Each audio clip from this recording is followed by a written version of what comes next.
Most of us think that when we get something, we'll be happy. But true happiness is when you give. The very purpose of life is to share the goodness with everybody around. And that's what Sangachatam means. Let's walk together.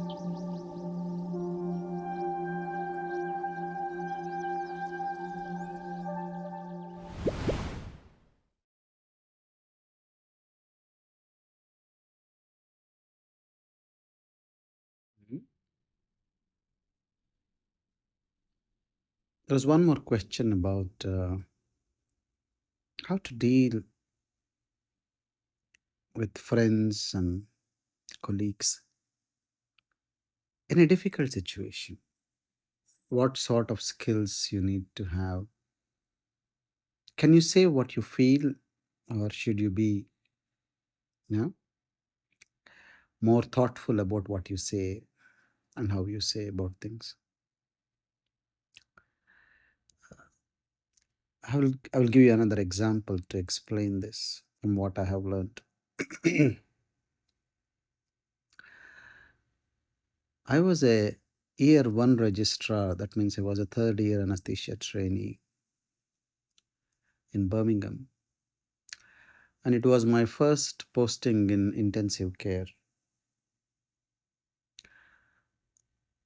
It so happened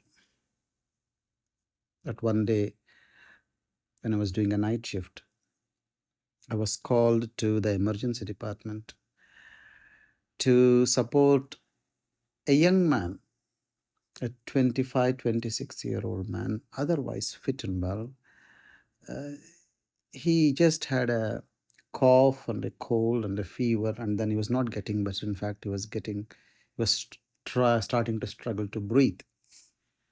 Uh, and then we recognized that he will need to be anesthetized and put on the ventilator. Otherwise, he may just stop breathing. He may get tired and stop breathing. And so while we supported him with antibiotics and other things, so we would rest him on the ventilator, which is a common way of treating patients. That's it. And because he was young, he had no other medical problems, and it's his first admission into intensive care. Was pretty optimistic about it, but then I still had to speak to my consultant, who said she would come in and help me out to get this patient stabilized. So she came in,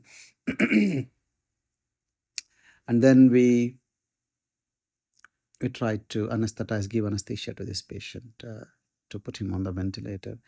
But at that time of drifting him to sleep, he crashed, in the sense his blood pressure went down like anything, and his heart rate became very unstable.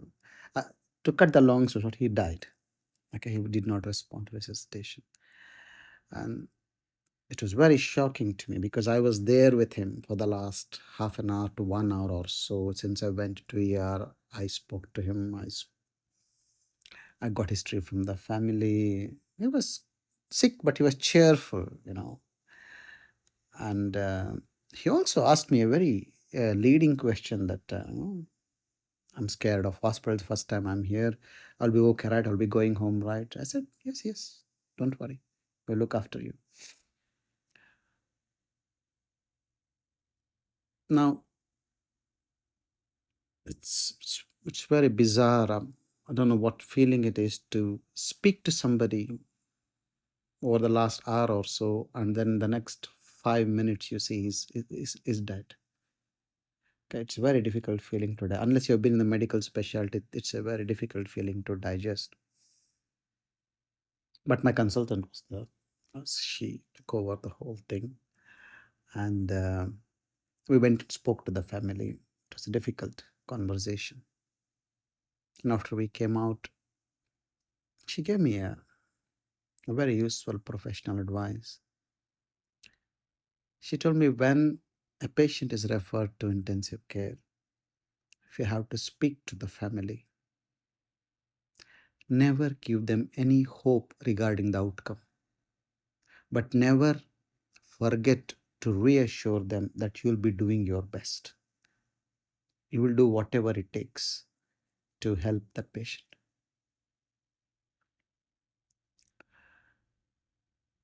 was a great advice, which I realized later on in many years to come as well. But at that time, I felt a little bit confusing that as a doctor, is it not your job to give hope to your patients? And she said, look, what we're telling is not a lie. We are doing our best, right? We are not negligent of what we are doing. But not every patient will respond to what you do. And we don't know which patient will respond, which patient will not. Most of the times, the patients will respond. At least 8 out of 10 patients will respond in a way you expect them to respond, and they eventually get better. A very few patients will die like this. 5 minutes ago, he was alive, and 5 minutes later, he's not there, sort of a thing. But you need to learn how to manage expectations of the family, especially in a Western setup. It's called as a defensive mindset, where at any point of time, uh, the system can be challenged. They can put a case on the hospital, they can put a case on the doctor. A lot of things can happen. So you have to be a bit defensive. You have to protect yourself and look after yourself as well. At the same time, what you're telling is not wrong. So you don't know what's the outcome. So you are not giving them any hope. At the same time, you're also telling them that you are doing your best. So if things move in a good direction, then the family is happy that, our son or our family member was in safe hands, and that is getting better. So any improvement is a bonus, but any deterioration, they would have already people anyway, when they come to hospital, they always think the worst is going to happen to them. And if it does happen, they somehow are okay with with accepting it because it's already been discussed. Yeah, while taking a consent from the family. So expectations don't just reduce the joy, expectations reduce the sorrow as well. If you're expecting something worse is going to happen, if it does happen, somehow, somewhere you're already accepted in the background that this was anyway going to happen. Yeah. So this advice stuck with me, and I did follow it on many occasions, and even in times when I had to support my juniors when I became a consultant in difficult situations. I have played this card, and it was helpful and useful. Okay, this is one situation. I'll tell you another incident. This was narrated to me by one of the very senior teachers in Art of Living. They were witness to this, and they told you. So there was a couple, husband and a wife. Husband was a teacher. Wife was not a teacher, but a very good devotee of Gurudev. Both were good devotees.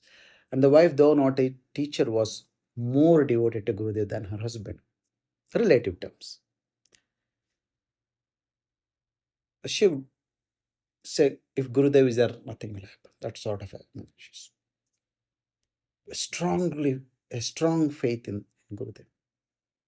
Apparently, once when they were in Rishikesh, there was something happening. The river was breaking its bounds, or something happened, or earthquake was happening, and they were all in the ashram. And somebody came to wake them in the middle of the night, saying, "Get up, get up!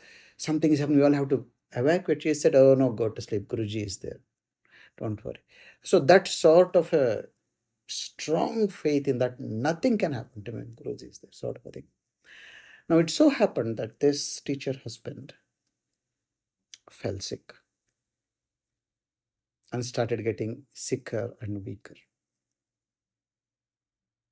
So obviously she went to Gurudev and said, "Gurudev, what's going to happen?" Gurudev said, "Don't worry, you will get better. I'm there for you."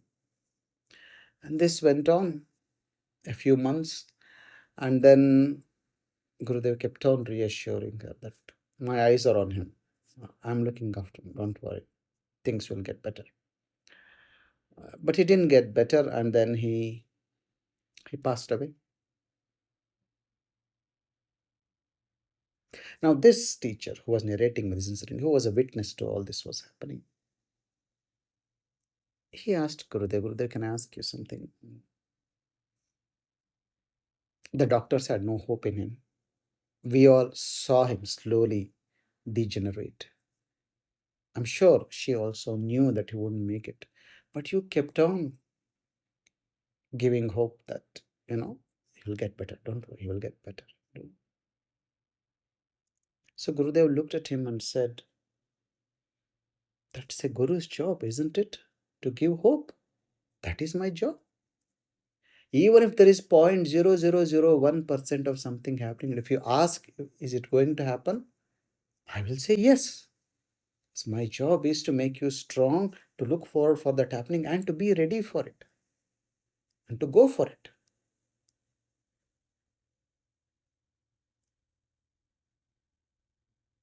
But then, Gurudev, is there something you could have done?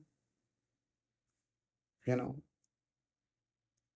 you could have used any of your powers. Is it we held on to him such a long time? Didn't you see? But a stage comes when the individual jiva which is suffering wants to go away. It just does not want this anymore. The family wants him to get better and come back, but he has gone through so much, he sees no point. He just wants to move on. In such situations, then I have to listen to the jiva, then the family members. I have to let him pass.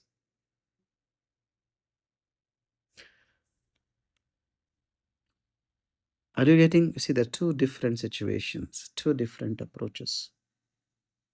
Both are important, both are helpful, both are really useful to know and to follow. But you should know when to do what.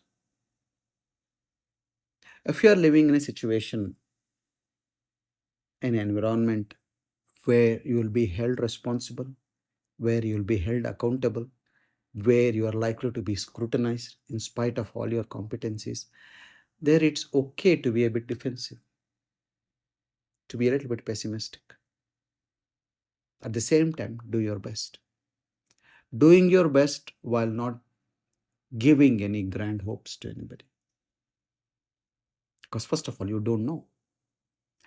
But on the other hand, if you are in an environment where you know that the faith and devotion is so intense that there will be no doubt, there will be no scrutiny, you will not be asked to be accountable and explain what you told. But your intention was to uplift that individual. Intention was to look after them. Intention was to be a support to them. Then you give hope. And that also you can give in a very skillful way, you know. And this skill will come through silence. You know, the more you meditate, the more you will know when to say what. This is called intuition. Something inside you speaks. I had to deal with situations like this in a professional field where I had to talk to strangers, their families, and make sure they trust us, at the same time make sure that we tell them that we don't know what's going to happen. And I also had to deal with people within our art of living for eternity. Usually when people have come and told, this is the difficult situation in my life, what do you think will happen, what should I do? Once again, here I don't know, but all I would say is, you know what, just know this for sure, that only the best is going to happen to you. You are on the path, you are surrendered to Gurudev, you are doing all that you can do, your intentions are pure. What more can you do? Okay, so the existence has a responsibility towards you, and it will never shy away from that responsibility.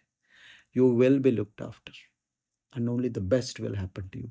That best may not be what you are expecting to happen, it may be something better than that.